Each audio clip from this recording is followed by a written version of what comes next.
Shalom, this is JNews from the land of Israel, bringing you news and views from the Holy Land. On Wednesday afternoon, about 4:30, an Arab terrorist, a youth, a 16-year-old boy, he entered a supermarket, Levi supermarket, in Adumim, near Maaleh, Adumim, on the edge of Jerusalem. And he began to stab shoppers. An off-duty guard from the Prime Minister's office was in the shop, was shopping there as well. So he shot him, and he prevented other people from being stabbed. Two men, aged 50, both in their 50s, had been stabbed in the head, shoulders, and hand. Been taken to Hadassah and Keren Hospital, and apparently they're being treated, and they will be healed, God willing. We should point out that Rami Levi chain of supermarkets provides goods that are cheap, good quality, good service, attractively laid out, everything up to par. It's well known. It leads. It's state of the art. It leads the field in Israel. Both reasonable prices, more than reasonable prices for many goods, good articles, good quality, and attractively presented. And not only that, but they employ a large number of Arabs, and also a lot of Arabs shop there. Arabs like shopping there because they are able to compete with the Arab shops and services, and they work towards du-kiyum, towards cooperation, living together. And this angers, this antagonizes the Palestinian Authority, the equivalent of the PLO, the people who live in the territories, who have some type of autonomy or wish to have some type of autonomy. It angers them that Rami may be successful and that a lot of Arabs like to shop there.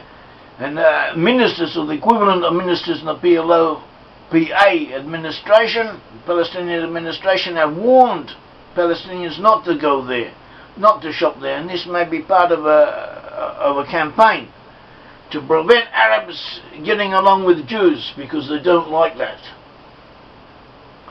We should also point out that an article in Israel Hayom, Islamic slave trade reflects disturbing realities of the Muslim world, by Ksenia Svetlova. It tells us that the so-called Islamic State, Daesh, the nutcases who go around cutting off people's heads in northern Syria and other places, they have taken women, especially Yazidis, whom they consider to be pagans, have taken women from these places and they sell them as slaves. They have markets in their capital, in their centre, they have markets, and Arabs come from all over the place to buy women or girls. And this is a slave trade, this is a slave market, it's open market. And this is known, it's advertised all over the Arab world, and Arabs apparently support this, agree with it. They are happy about it. And this is a reality of Islamic civilization. Not only that, but you have other places in Jordan and on the borders of Jordan and Syria and so on. You have Syrian refugee camps, refugees from Syria, because of the civil war going on in Syria. There's a lot of internal refugees, and so in these camps, the people are in a very hard straits. They're hard pressed. Some of them have hardly got anything enough to eat. So rich men come from Saudi and all over the Arab world, also to buy women. A 60-year-old man can buy a 13-year-old girl, and the family have no choice in the matter, or very little choice in the matter. So this too is virtual slavery, which goes on all over the Middle East. The equivalent occurrences and institutions to slave markets, virtual slave markets also exist in Egypt. It's part of Islamic culture.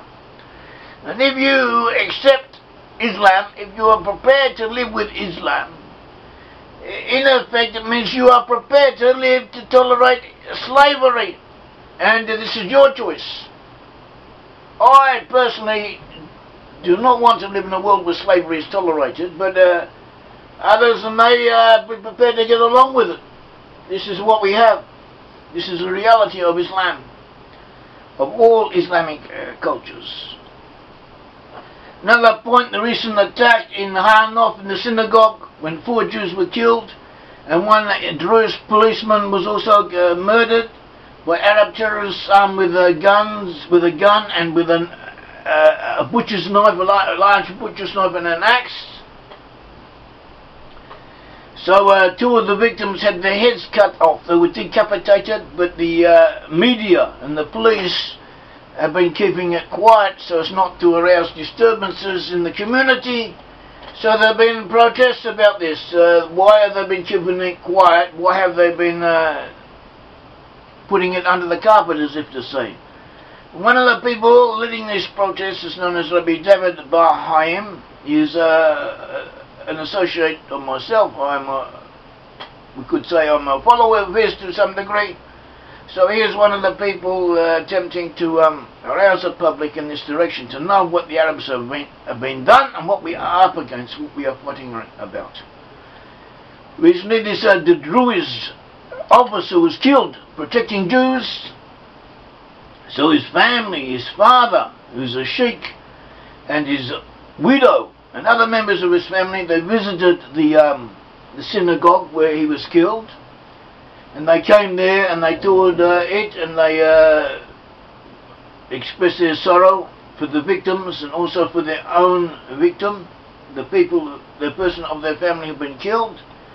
In fact, this policeman, he was a traffic officer. He and his partner were out there directing traffic, telling the cars which way to go.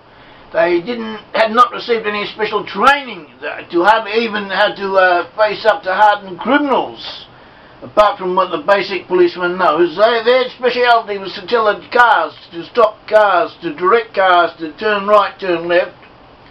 But there were shots in their vicinity, and they did not hesitate it, but they went straight to the synagogue where the shots were coming from. They realised what was happening from people running out. Saif, the Druze policeman, fired shots through the window, which stopped the killing in the synagogue. The murderers stopped what they were doing, otherwise they would have been killing more Jews. And one of them ran out, and he ran out just as Saif was coming in, and they two shot each other, as far as we can tell. So Saif was killed, his family came to the synagogue, and his widow also came, and they mourned him, and they also condemned the terrorists and condemned people who would do such a horrible thing in a holy place like that. So, or any place whatsoever. So that was in the news recently. Also, we have a new U.S. study. The U.S. Center for Disease Control says the benefits of male circumcision outweigh risks. Circumcision is a commandment in the Bible. All Israelites were circumcised on the 8th day of birth. And on the 8th day of birth, the scientists have proven that there's a certain antibody which comes into play as soon as the baby is born, but it reaches its greatest height that it will ever do on the 8th day after birth. And this antibody is conducive to the quick healing of after the cut of circumcision. Some accidents have happened through circumcision, mainly by non-Jewish people, or people who have not been trained properly, or people who have not taken the necessary precautions. Because if the necessary precautions are taken, there's virtually no risk to it. But at all events, statistically, the risks of not being circumcised are infinitely greater statistically than the risks of being circumcised.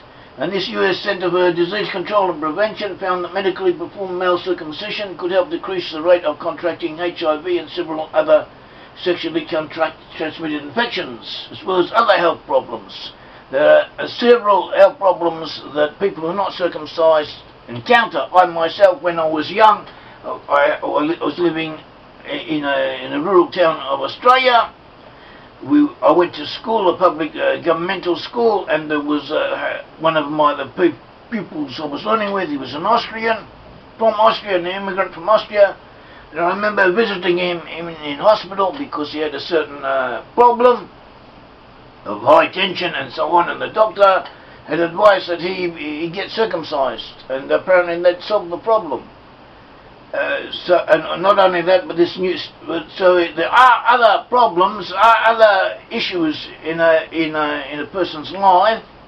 For instance, often infertility and other issues are caused through people not being circumcised.